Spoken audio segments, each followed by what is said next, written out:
Ciao a tutti e bentornati in Pizza Time! Oggi vi propongo finalmente un video che mi avete chiesto in tantissimi. Vedremo infatti come installare una resistenza, in questo caso potenziata, nei forni elettrici per pizza, come ad esempio nell'F1 P134H che vediamo proprio qui. Questo tipo di resistenze, disponibili in varianti da 2400 e 2700 watt, dovrebbero consentirci dei tempi di riscaldamento del forno e il recupero fra una pizza e l'altra sensibilmente minori rispetto alle resistenze originali F1. Inoltre, grazie anche ai tubolari leggermente più spessi, dovremmo anche ottenere delle cotture più uniformi in qualche caso, evitando quindi anche di girare la pizza durante la cottura.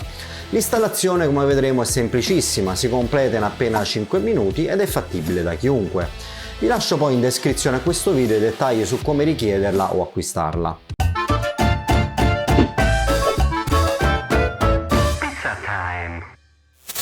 Passiamo quindi subito ad un unboxing veloce. Qui vediamo il pacco che ho ricevuto.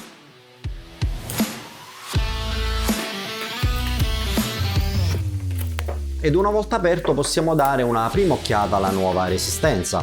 Notiamo subito il wattaggio con questa dicitura da 2580 watt. Ma facciamo un attimo una premessa: quasi tutte le resistenze hanno una tolleranza in genere del più o meno 5%.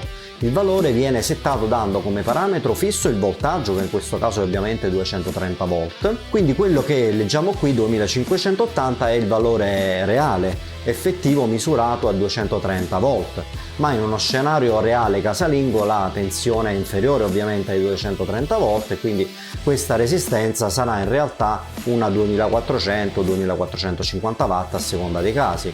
Difatti sulla resistenza, ad esempio, leggiamo stampato 2400 watt. Tutto è stato pianificato ovviamente in anticipo diversi mesi fa, prima di farle realizzare, appunto per evitare ad esempio i problemi che si sono visti nella mia recensione dello Spice Diavola Pro, dove la resistenza da 1400 watt rende in realtà come una 1200 watt o anche meno, impattando in modo pesante sulle prestazioni generali del fornetto. Tra l'altro, volendo, è possibile realizzare queste resistenze potenziate anche per il Diavola Pro. Notiamo immediatamente che i faston ora sono dritti, quindi non angolari come quelli della resistenza originale, e come vedremo in seguito questo ci semplificherà non poco la vita durante il montaggio e lo smontaggio. Ma parliamo un attimino anche delle specifiche di questa nuova resistenza e cosa le rende differenti da quelle originali. Oltre a wattaggio, come dicevamo, abbiamo anche il diametro del tubolare che passa da 6 mm di quello originale a circa 6,3 mm di queste potenziate, tutto a vantaggio del risultato finale in cottura. Qui in video vediamo le mie misurazioni con un calibro digitale e come dimensioni abbiamo pressappoco le stesse dimensioni della resistenza originale.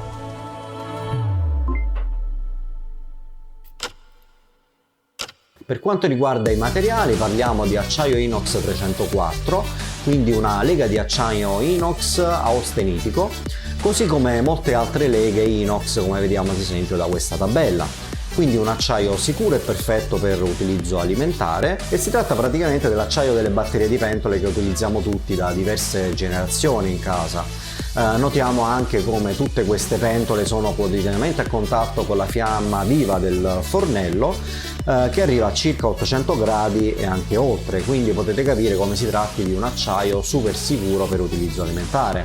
Questo acciaio difatti ha un punto di fusione prossimo a 1500 gradi, se non sbaglio 1454 gradi, con una temperatura di esercizio di 850 gradi, al di sopra della quale potrebbe iniziare ad esserci instabilità e corrosione del materiale, fino poi ad arrivare alla fusione intorno ai 1500 gradi, ma come tutti capirete parliamo ovviamente di temperature che i nostri forni non vedranno mai. Sono stati fatti anche dei ragionamenti su altre leghe, come ad esempio il 321, che è praticamente un 304 con l'aggiunta di titanio, rendendolo appunto ancora più stabile per temperature altissime, ma praticamente, come abbiamo detto, irraggiungibili per questi forni domestici. D'altra parte però la corazza acciaio 321 aumenta l'inerzia termica, quindi la risposta non sarà immediata come nel caso del 304, ed ecco perché la scelta è appunto ricaduta su quest'ultimo. Questa resistenza si sarebbe potuta anche realizzare con uno spessore del tubo da 8 mm, ma si è invece optato per 6,3 mm, e ciò è sempre stato fatto per diminuire l'inerzia termica e consentire quindi dei tempi di riscaldamento istantanei.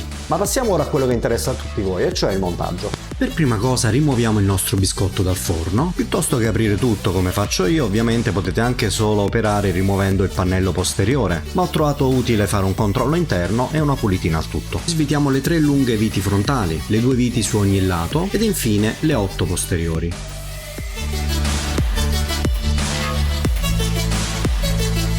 Mettiamo quindi da parte lo chassis, dopo aver ovviamente staccato i 2 faston della ventola, e per comodità eliminiamo pure questa lamina posteriore in modo da poter lavorare meglio.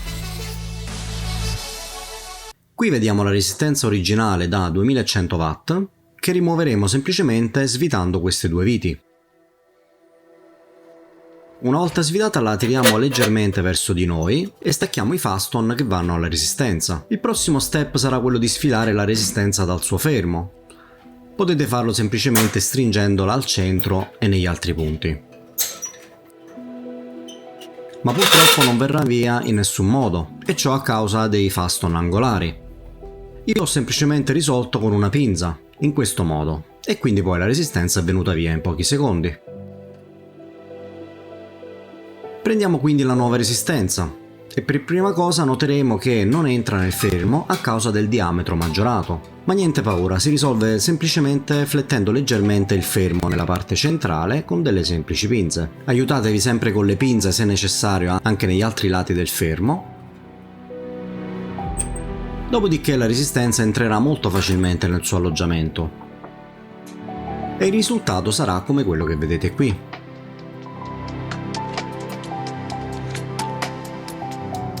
Riutilizziamo poi le 2 viti precedenti per fissare la resistenza al forno e spostiamoci nella parte posteriore, dove vediamo ora i faston dritti, non più angolari, ai quali riconnetteremo quindi i cavi. Richiudiamo il tutto e...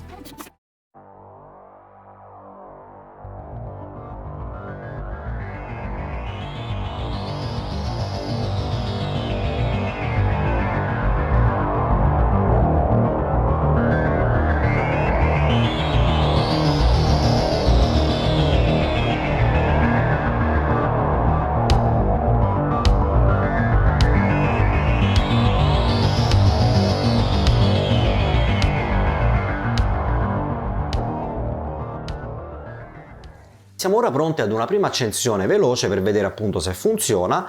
Io l'ho già richiuso perché ero sicuro del risultato. Voi ovviamente potete fare un test veloce prima di richiuderlo. Qui vediamo che dopo pochi minuti siamo già a 200 gradi e la resistenza diventa subito incandescente. Come vedete qui ho anche misurato con una presa smart l'assorbimento effettivo di questa resistenza. Attivando DC1 infatti faccio andare la sola resistenza superiore e con i miei 220 volt di tensione in casa ottengo, come ipotizzato all'inizio del video, un assorbimento effettivo fra 2400 e 2440 watt.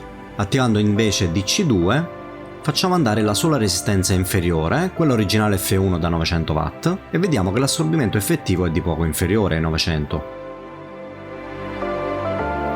Quindi lascio raffreddare ed inserisco il biscotto. Se avete un PID consiglio di fare un autotuning, se non avete invece un PID potete saltare ovviamente questo passaggio. Per l'autotuning qui mostro il procedimento con lo Smart PID, di cui trovate una recensione sempre nel canale. Parto con forno freddo ed imposto un set point di 490 gradi. Vediamo il PWM a 100% per poi abbassarsi man mano che ci si avvicina ovviamente al set point. A tuning ultimato ottengo i valori KP, KI e KD che salverò. Non ho ritenuto necessario fare un autotuning anche della platea, ma volendo potete farlo. In questo dettaglio possiamo vedere come la nuova resistenza diventa incandescente in ogni sua parte. Quindi possiamo adesso procedere con il raffreddamento per poi passare ad un'analisi dei tempi di riscaldamento.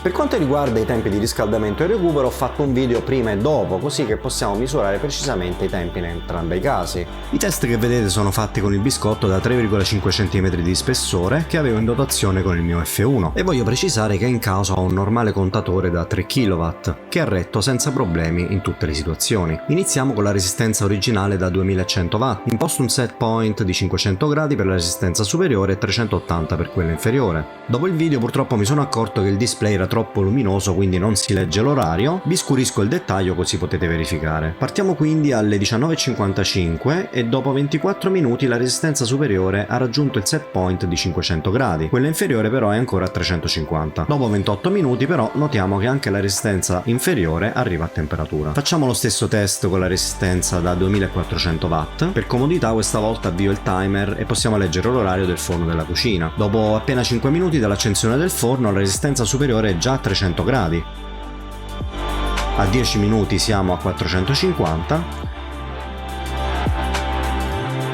e incredibilmente in appena 15 minuti raggiungiamo i 500 gradi. Quindi abbiamo quasi dimezzato i tempi rispetto alla resistenza originale, niente male direi. Il set point inferiore si raggiunge a 24 minuti, quindi comunque sono 4 minuti in meno rispetto alla situazione con la resistenza originale. In questo grafico vi riassumo il trend del riscaldamento.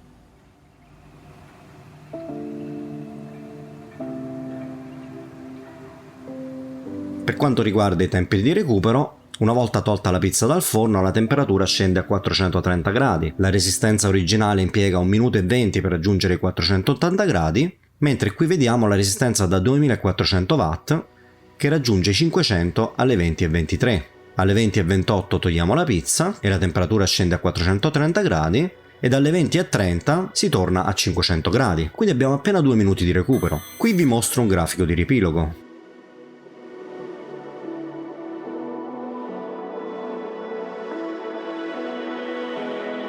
Ed ora facciamo qualche prova di cottura. Ho avuto tempo solo per un paio di pizze, qui vediamo un impasto contemporaneo al 75% di idratazione fatto con la grilletta monovelocità.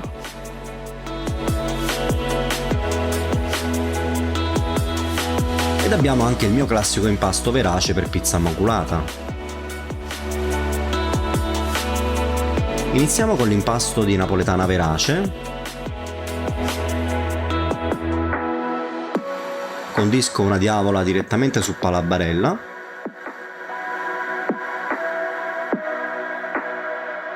ed inforno a circa 520 gradi per poco più di 1 minuto, ovviamente senza girata.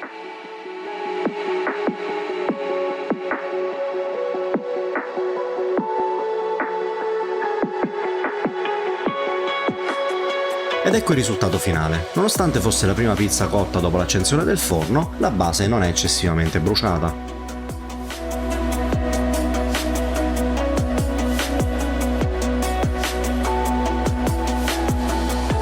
L'altro test l'ho fatto con la contemporanea.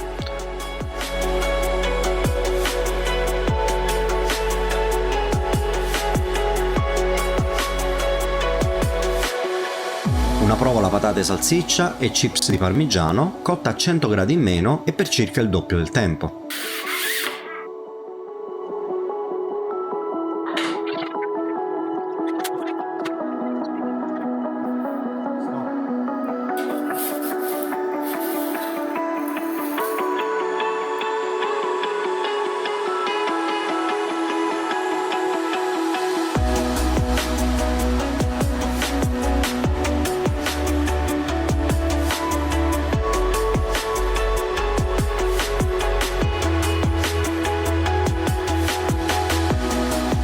Quindi che dire, è sicuramente una soluzione valida per dare una spinta in più ai nostri forni, velocizzare il riscaldamento e il recupero e sembra anche che ci siano dei primi benefici nell'uniformità di cottura, anche se ovviamente dovrò fare molte più pizze per avere un'idea generale della situazione. E voi che ne pensate? Fatemi sapere la vostra nei commenti qui sotto, lasciatemi un like e iscrivetevi se avete trovato utile questo video. Inoltre potete seguirmi anche su Instagram e TikTok. Ma per oggi è veramente tutto e vi aspetto nel prossimo video.